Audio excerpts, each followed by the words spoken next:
알면 변한 심리학 알편심. 오늘의 이야기 시작합니다. 안녕하세요. 심리상담연구소 마음을 거닐다 소장 마거입니다. 안녕하세요. 이것저것 다 하는 심리학 박사 대박사입니다. 오늘은 좀 이런 얘기를 해보면 좋을 것 같아요. 주변에 왜 이런 사람들 있잖아요. 약간 선 넘는, 있죠, 미묘하게 이렇게 얄미운 짓을 하는 사람들 있잖아요. 무례하고 좀 사람을 좀 기분 나쁘게 하는데 또 막 대놓고 화내기에는 또 그 정도는 아니고 막 이런 사람도 많아요. 그래서 거기서 앞에서는 하하하 이렇게 웃고 말지만 돌아서면 뭐지? 되게 기분 나쁘네? 뭐 이런 경우. 맞아요. 그래서 막 제대로 이렇게 막 한번 쏘아붙이고 싶었는데 못 붙인 나 자신도 너무 후회스럽고 그렇다고 또 한마디 하고 나면 그 한마디 했던 순간이 자꾸 재생되는 거예요. 머릿속에서. 그래서 밤에 막 이불킥하고 꼭 그렇게까지 말했어야 됐나? 내 목소리는 왜 염소냐? 그렇게 되는 거. 그쵸. 그래서 준비한 오늘의 알편심. 뭔가 이렇게 얄밉고, 미묘하게 선 넘고, 무례한 사람들을 대처하는 방법에 대해서 소소하게 이야기 한번 나눠보죠. 자, 첫 번째는 그런 얄밉고 무례한 사람을 딱 마주했을 때, 그런 일들을 내가 계속 당하고 있을 때, 자기 자신에게 해봐야 할 질문이 있을 것 같아요. 그러니까 첫 번째로 나는 그런 사람들에게 어떤 사람이고 싶은가라는 질문이죠. 네.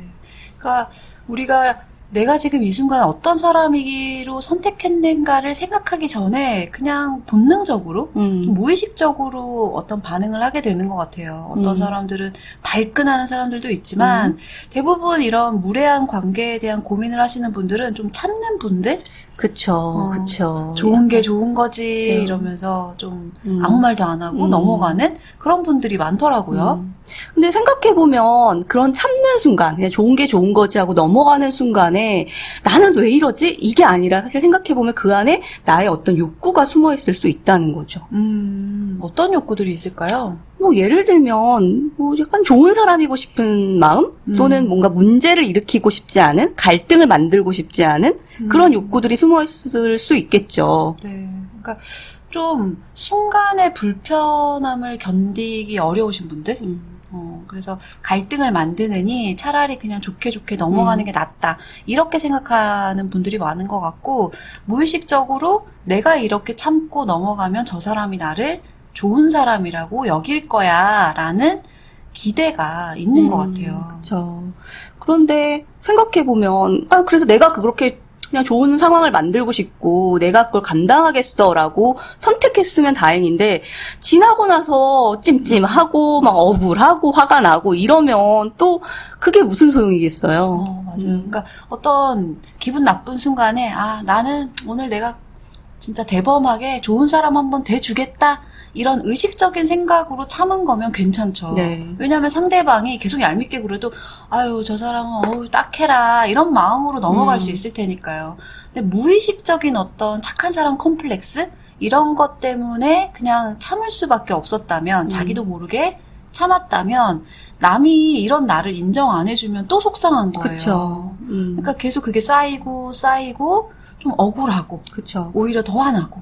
그리고 문제는 내가 어떤 대처를 내가 선택적으로 하는 게 아니면 나 스스로 나의 영혼을 좀 손상시킨다고나 할까요? 맞아요. 그러니까 내 내면이 손상되는 거죠. 그리고 자존감도 떨어지고요. 그러니까 선 넘는 말을 하는 사람들의 말이 의식적으로는 저거 틀린 말이야. 뭐야. 이렇게 생각하더라도 자꾸 그게 와 닿다 보면 상처를 내기 마련이거든요. 근데 거기에 내가 아무런 대처를 하지 않으면 결국은 그 상처받는 나를 용인하고 있는 거잖아요. 그렇죠.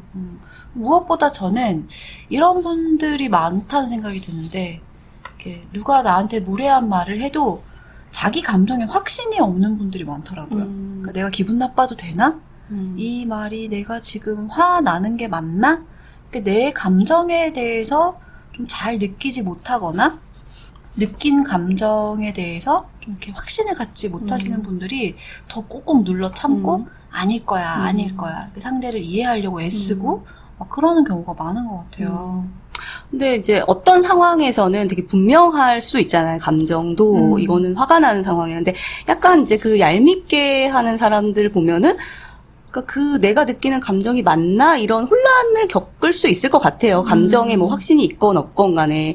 근데 문제는 내가 이런 감정, 불편한 감정을 느낀다는 거는 분명한 거잖아요. 그게 뭐 이런 감정을 느껴도 되나? 이런 말이 어딨어요. 내 감정인데. 근데 그럴 때 이 감정을 만약에 이렇게 반복되는 내 느낌이 있을 때 그거에 대해서 상대방에게 이럴 때 나는 좀 불편하다라고 얘기를 해볼 수는 있지 않을까요? 그렇죠. 근데 만약에 그런 얘기조차도 못할 만한 관계, 혹은 내가 온전히 다 참아줘야만 유지되는 관계라면 그 관계가 과연 나에게 필요한 좋은 관계일까? 그 사람 계속 같이 가도 되나? 이런 생각도 해보셔야 될 것 같아요. 그렇죠.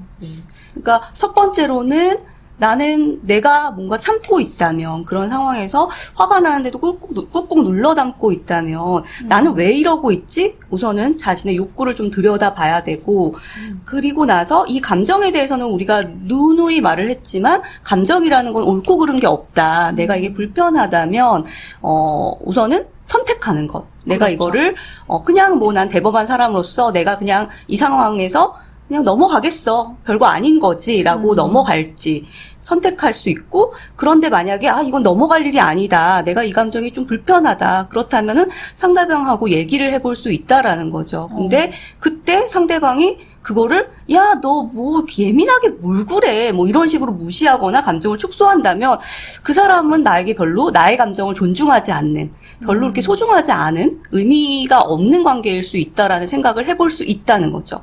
네, 맞아요. 그래서 여러분들 좋게라는 것이 결코 좋지 않을 수도 있습니다. 그래서 저희가 뭐 절대 참지 마라 이렇게 말하는 건 아니고요. 참고 싶을 때는 참고 싶지 않을 때는 한마디 할 수 있는 우리 모두가 되기를 바라는 마음에서 좀 구체적인 팁들 네. 어떻게 말하면 좋을지에 대해서 얘기를 이어나가 보죠. 네. 요즘에 좀 핫했던 책이 있어요. 역시 제목을 잘 지어야 하나 봐요. 맞아요.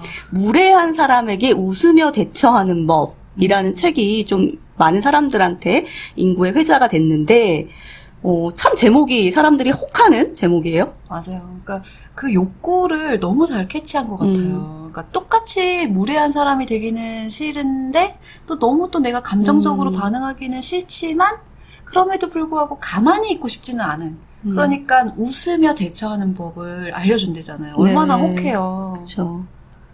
근데 이 책을 읽으면 그런 방법을 알게 되나요?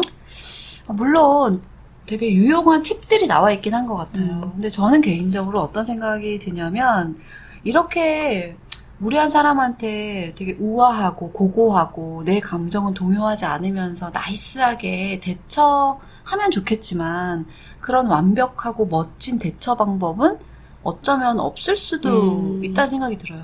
그러니까 이런 거죠. 내가 뭔가 불편함을 얘기하고 상대방에게 문제를 제기하려면 사실 용기가 필요한 거죠. 내가 맞아요. 뭔가 깎일 것을 감수할 용기? 이런 네. 게 필요할 것 같아요. 그러니까 오히려 이 제목이 너무 재밌고 좋지만 이런 방법이 있을 거라는 기대를 하다 보면 내가 막 목소리가 떨리거나 감정의 동요가 있고 말이 막 일목요연하게 안 나가고 이럴 때 나는 대처를 못한 것처럼 느껴질 수 있잖아요. 근데 저는 그게 되게 자연스럽고 안 하던 거 하면 어색하고 그쵸. 또 때로는 더 큰 갈등을 느끼기도 하고 그런데 내가 그냥 선택하는 거고 그렇죠. 그러니까 많은 분들이 걱정하는 게 내가 지금 말한 그걸 걱정해요. 내가 이렇게 얘기했는데 제대로 말 못할까봐, 바보가 될까봐, 아니면 염소 목소리 나서 되게 뭐랄까 창피함을 겪을까봐 이런 것들을 걱정하면서 꾹꾹 눌러서 참는데 생각해 보면은 뭔가를 변화시키려면. 좀 내가 이렇게 창피를 당하거나 불편할 수 있는 상황도 감수하겠다라는 그런 좀 결단이 필요하긴 할 것 같아요. 그렇죠. 네. 근데 우선 많은 분들이 이 방법은 쓰고 계실 것 같은데요. 보통은 무시하죠. 그렇죠. 그러니까 특히 좀 다시 보지 않을 사이, 그리고 자주 안 만날 사이라면 이 방법도 굉장히 좋은 것 같아요. 근데 이때 무시를 하려면 제대로 무시해야 돼요. 그러니까 겉으로는 무시하는 듯 보이지만 속으로는 계속 그 말을 곱씹고 무슨 의미였을까? 쟤는 왜 저렇게 생각할까? 막 이런 거를 되뇌이고 내 안에 진짜 문제가 있는 건 아닐까? 이렇게 자기 탓을 하는 경우가 있거든요. 이거는 온전한 무시가 아니죠. 그렇죠. 저는 이런 거 할 때 제가 흔히 쓰는 말이 있어요. 무지개 반사 이거 아세요? 이렇게 그것도 반사. 뭐예요? 그러니까 그 무슨 만화 같은 데 있는데 이렇게 무지개 반사라 해서 반사를 하는 거예요. 그러니까 무시한다는 게 이건 것 같아요. 그러니까 마음속으로만 하는 거죠? 그쵸? 사람 앞에서 무지개 반사. 그러니까 나 마음속으로. 깜짝 놀랐잖아, 방금. 제 마음속으로 무지개 반사를 외치는 거예요. 그것도 괜찮네요. 그러니까, 그냥 나한테 충격을 안 주는 거죠. 그러니까 방패처럼 던져버리는 거, 반사하는 거죠. 그러면은, 내 마음속으로 들어올 여지가 없으니까 자책하거나, 뭐, 곱씹거나, 이럴 일이 적어지겠죠. 제가 이제 자료를 찾다가 좀 와닿는 내용이 있어서 여러분하고 좀 공유를 하고 싶은데요.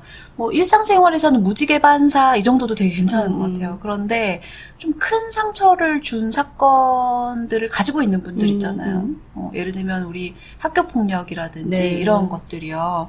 그래서 법륜 스님이 한번 이제 강연을 할 때 이 학교 폭력으로 오랫동안 괴로워하는 학생이 질문을 했대요. 그래, 이제, 왜 나는 이걸 계속 안고 있냐. 너무 괴롭다. 어떻게 해야 되냐. 이런 거죠. 그러니까 큰 틀에서는 나를 화나게 한 사람들을 나는 어떻게 대해야 되냐. 라는 질문이었을 거예요. 근데 이제 법률스님이 이렇게 대답을 했다고 합니다. 길을 가는데 갑자기 누가 뭘 주고 갔어요. 선물인 줄 알았는데 안을 보니 쓰레기예요. 어떻게 하겠어요? 그러니까 그 학생이 그냥 쓰레기통에 버리겠죠. 나쁜 말은 말의 쓰레기입니다. 말이라고 다 같은 말이 아니고 그중 쓰레기가 있다는 거예요.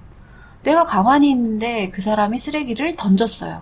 그러면 쓰레기인 걸 깨달았을 때 그 자리에서 쓰레기통에 탁 던져버리면 됩니다. 그런데 질문자는 그 쓰레기를 주워서 1년 동안 계속 가지고 다니면서 그 쓰레기 봉투를 자꾸 열어보는 거예요. 네가 어떻게 나한테 쓰레기를 줄 수 있어? 하면서 그걸 움켜쥐고 있는 거죠. 그 사람은 쓰레기를 버리고 가버렸잖아요. 질문자도 이제 그냥 버려버리세요. 좋네요. 그러니까 상대방의 그게 뭐 학교 폭력이든 폭언이든 또는 뭐 약간 얄밉고 무례한 행동이든 그걸 쓰레기로 생각하면 내가 움켜쥐고 그걸 계속 볼 일이 없다라는 거잖아요. 네. 그러니까 저는 이 글을 읽으면서 약간 제 마음속에서도 청소하는 그런 이미지가 그려지더라고요. 그동안 알게 모르게 내 안에 이제 상처받고도 냅뒀던, 그리고 언젠가는 곱씹게 됐던 그런 말들을 까만색 쓰레기 봉지 안에 탁탁탁 담아가지고 탁 이렇게 버려버리는 그런 이미지를 좀 상상하게 됐어요. 사실은 결국은 또 이게 내 마음에 달렸다는 말이기도 하죠. 그거를 계속 내가 받아들이고 내가 이렇게 곱씹을 것인가 아니면은 이건 쓰레기야 하고서는 버려버릴까는 내가 어떻게 그걸 바라보느냐에 따라 달린 거잖아요. 근데 나에게 소중하지 않은 사람이 던진 그런 무례한 말들 이런 거는 그냥 쓰레기다라고 생각하면 조금 가벼워지겠네요. 네, 그래서 여러분들 쓰레기를 버린 사람 잘못이지 쓰레기통의 잘못은 아니잖아요. 네. 그러니까 여러분들의 마음을 이런 쓰레기 같은 말들이 더럽히지 않도록 한번 청소해보시면 좋을 것 같아요. 네. 그리고 두 번째는 이제 그냥 무시가 안 될 때, 이거는 특히나 이제 반복적으로 일이 일어날 때 대처할 수 있는 법인데요. 나는 그렇게 생각하지 않다는 거를 분명하고 건조하게 말하는 거죠.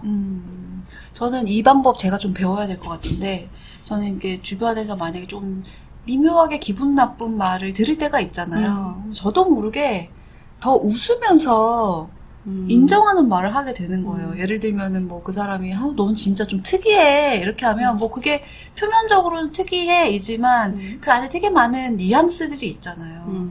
그 특이하다는 말이 넌 좀 이상해 뭐 이런 걸 내포하기도 하고요.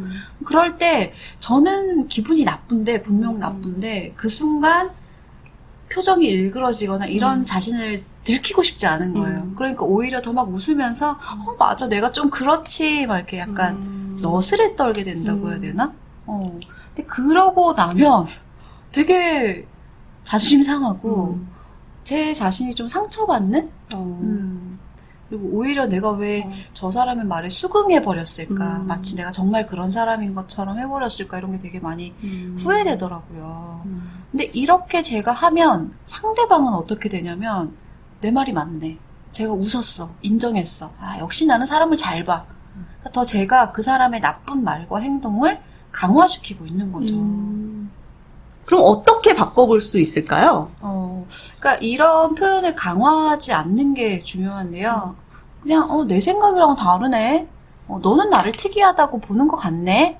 그러니까 너가 그 말을 할 수는 있죠. 상대방이 그 말을 할 수는 있고 너는 그렇게 봤구나 정도면 충분하다는 거예요. 근데 나는 내 자신이 특이하거나 이상하다고 생각하지 않아. 이렇게 분명히 전달해 주는 거죠. 근데 이때 주의해야 할 게 있어요. 이제 나는 그거에 동의하지 않는다고 해서 상대방한테 너 왜 그렇게 생각해? 이렇게 뭐 때문에 그렇게 생각하는데 이런 식으로 질문하거나 캐묻는 것은 오히려 내가 더 반발하고 있다라는 거를 드러내는 거잖아요. 그런 건 좀 별로 이렇게 좋은 반응은 아닐 수 있을 것 같아요. 네. 그리고 나는 그렇게 생각 안 해 라고 했을 때 상대방이 또 가만히 있지 않을 수 있잖아요. 막 자기 의견을 말하고 이러는데 그것도 신경 쓸 필요가 없어요. 그러니까 우리가 이런 대화를 하는 게 내 의견이 맞다는 걸 증명하려고 하는 게 아니라 나는 그저 다르게 생각하는 것일 뿐이니까. 그러니까 서로 막 자신의 의견에 동의하게 만들려고 애쓸 필요가 없다는 거죠. 그냥 내 마음을 담담하게 전할 뿐. 그리고 전하면서 스스로 나를 지켜주고 있다. 나는 내 생각을 지킨다. 라고 생각하시면 되는 거죠. 네. 이건 좀 연습이 필요할 것 같아요. 건조하게 말하는 게 사실 우리가 맞아요. 감정이 동요되니까 뭔가 말을 하는 거잖아요. 연습해 보시죠. 그러니까요. 내 생각은 좀 달라. 그 톤이 또 중요하잖아요. 그쵸. 발끈하면서 내 생각은 다른데? 막 이러면 싸우자는 그쵸. 게 되니까 담담하게. 그리고 그 말끝을 내리는 게 중요한 것 같아요. 맞아요. 너의 의견은 필요하지 않아 라는 걸 좀 단호하게 전달하는 내 생각은 다른데? 이게 아니라, 내 생각은 좀 다른데? 되게 좋았다. 네, 그렇게 여러분 해보도록 하시죠. 네. 그리고 세 번째로는 이제 자신이 느낀 감정이 있을 거잖아요. 그 감정을 적절한 선에서 말로 표현하는 게 중요할 것 같아요. 우리가 흔히 감정이 이렇게 생기면은 이게 참고 참다 보면은 뭐 폭발하잖아요. 맞아요. 뭐 운다든지 뭐 소리를 지른다든지 아니면 뭐 문을 꽝 하고 맞아, 박차고 던지고. 나간다든지 이런 게 아니라 그런 상황에서 내 감정을 적절한 언어로 표현할 수 있는 것을 연습해 보시면 좋을 것 같아요. 그러니까 예전에도 저희 알편심에서 한번 언급한 적 있는 것 같은데 그 김숙 씨 아시죠? 그분이 이제 라디오스타에서 그 김구라 씨가 뭐 하관이 남자상이다 뭐 이런 식의 피드백을 했나? 그러니까 소위 얼평을 한 거예요. 얼굴 평가를 한 거예요. 근데 연예계에서는 뭐 서로 그런 걸로 놀리고 놀림받고 이런 걸 그냥 웃으면서 넘어가는 게 좋은 것처럼 이때까지는 비춰져 왔는데 그 순간 김숙 씨가 딱 그 말을 듣고 약간 표정을 살짝 차갑게 바꾸면서 상처 주네 이렇게 딱 말했어요. 그 방송에서. 네, 방송에서. 그리고 그게 방송이 나왔어요. 그게 굉장히 사람들에게 많은 영감을 줬죠. 신선했겠네요. 그렇죠. 얼평 당하는 게 당연하지 않고 저렇게 표현할 수도 있다. 근데 그때 김숙 씨가 엄청 화내면서 왜 상처 줘요? 막 이러지 않았고 되게 약간 좀 톤 다운하면서 상처 주네. 이렇게 하니까 순간적으로 조금 분위기가 쌓여지긴 했지만 미안하다. 이렇게 말한 사람도 빨리 좀 캐치해서 그쵸. 이렇게 분위기가 전환된 그런 장면이 있었어요. 그러니까 예전에는 우리가 뭐 이런 상황에서 좀 표현하면 너 예민하게 뭘 그런 거 갖고 그래 이렇게 했지만 이제는 그게 아니라는 거죠. 그렇죠. 그러니까 그리고 아까 그 김숙 씨가 거기서 상처 주네 이랬을 때 순간 감정이 이렇게 그 순간 분위기가 쌓여졌다 그랬잖아요. 근데 그거 감수해야 되는 것 같아요. 맞아요. 그러니까 우리가 흔히 이런 걸 못하는 경우가 그런 싸한 분위기가 생길까봐 걱정돼서 못하는 거잖아요. 근데 그런 걸 만들어야지 상대방도 아는 거잖아요. 그렇죠. 내가 당신이 이렇게 막 함부로 말할 만한 그런 사람은 아니다라는 거를 말해주는 것이고 또 내 안에 분명히 감정이 있는데 이 감정을 내 자신이 스스로 외면해버리면 그 감정은 누가 알아주고 챙겨주겠어요. 그렇죠. 표현해야겠죠. 근데 뭐 울고 화내고 던지고 이러는 표현도 있지만 많은 경우 침묵 그러니까 아예 씹는 거. 그러니까 그게 무시하는 차원이 아니라 너무 화가 나서 아무 말도 못하는 그런 분들도 있는데 내가 아무 말도 안 한다고 상대방이 알아주는 것은 아니거든요. 그래서 자기가 느끼는 감정을 솔직담백하게 언어로 표현하는 연습을 좀 하시는 게 좋을 것 같아요. 그리고 마지막으로는 이제 내가 그 상황에서 어떻게 상대방이 좀 어떻게 좀 예의를 갖추고 해주길 바라는 그런 바람이 있잖아요. 그런 바라는 것을 분명하게 요구하는 것도 필요할 것 같아요. 네. 근데 이게 참 쉽지 않아요. 그 순간에 안 떠오르기도 하고, 아, 이걸 내가 얘기해도 될까? 이런 생각도 들고 하는데, 몇 가지 유용한 표현들이 있다면서요? 네, 그쵸. 그래서 우리가 처음부터 얘기했던 것처럼 내 마음을 내가 이제 알아차린 거잖아요. 그러니까 내가 지금 화가 났는지 서운한지 그렇다는 것은 내 욕구를 알아차렸다는 것은 내가 원하는 게 뭔지도 조금 선명해졌다는 것이잖아요. 그래서 전달할 수 있으면 좋겠지만 그 순간에 막 나오진 않아요. 그래서 제가 좀 찾아봤더니 함부로 말하는 사람과 대화하는 법이라는 책이 있더라고요. 이런 게 참 많네요. 뭐뭐 하는 얼마나 사람들과. 사람들이 고민을 많이 하는지를 알 수 있는 대목인 것 같아요. 근데 거기에 좀 유용한 표현들이 있어서 몇 가지 소개해 드리도록 하겠습니다. 우선은 그런 생각은 좀 속으로만 하시죠. 라고 하는 거예요. 근데 이것도 어조가 중요한 것 같아요. 좀 화나서 얘기하면은 상대방을 공격하는 걸로 들릴 수 있죠. 네. 그리고 또 뭐 다시 한번 생각해 보시는 게 좋을 것 같아요. 이런 말도 있습니다. 아, 이것도 좋네요. 그렇게 말씀하시니 누구 씨에 대한 인상이 안 좋아지는데요? 설마 진심은 아니시겠죠? 약간의 유머를 섞어서 네. 하는 거죠. 그다음에 가장 담백한 거는 다시 한번 말씀해 주시겠어요? 이렇게 하는 거예요. 이제 환기시키는 거네요. 그렇죠. 그 생각이 있는 사람이라면 약간 뜨끔하면서 말실수했다라는 걸 깨달을 수 있겠죠. 그다음에 저랑 함께 있을 때는 그런 말씀은 안 해주셨으면 좋겠어요. 그것도 좋아요. 특히 나 자신에게 직접적으로 어떤 기분 나쁜 말을 하는 건 아닌데 왜 가족에 대한 얘기라든지 네. 뭐 이렇게 세대, 뭐 성별 이런 들었을 때 좀 불쾌한 말을 하는 경우에는 저랑 있을 때는 그런 말 하지 않으셨으면 좋겠다. 이렇게 전달하는 것도 유용한 것 같아요. 그리고 더 직접적으로 좀 듣기 불편하네요. 그러니까 이게 되게 괜찮은 것 같지 않아요? 그렇죠. 왜 그렇게 말씀하세요? 막 이런 거보다는 저 좀 듣기 불편하네요 하면 제 감정도 전하면서 그 말 그만해 라는 저의 요구도 전달되니까요. 네.